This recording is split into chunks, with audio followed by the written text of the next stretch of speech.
Welcome to McPlum, simple solutions served daily. In this video, I will explain how to use body frame effect. Open your editing app and import the clip you want to enhance, then locate the body frame or portrait tool in the effects panel. Apply the effect at a low intensity and scrub through the timeline to check how it tracks motion. Increase strength only when the subject moves predictably, and use feathering to blend edges for a natural, cinematic look.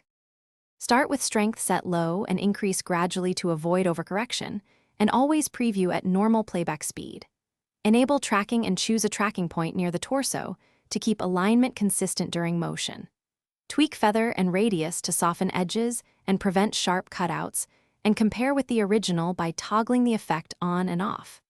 Export short tests to verify results on different devices before finalizing your edit.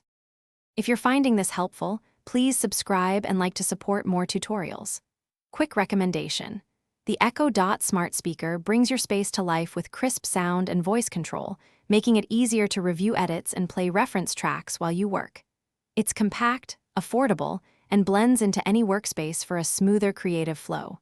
Check the description for the Echo Dot link and other deals. Now let's get back to the video. Watch for exaggerated proportions when strength is high and correct by scaling down the effect incrementally.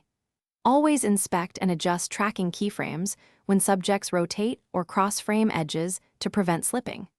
Use feathering to hide transitions and match the depth of field. Sharp boundaries reveal the edit.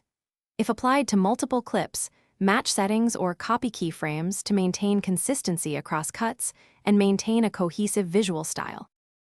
Thanks for watching. Stay juicy and subscribe.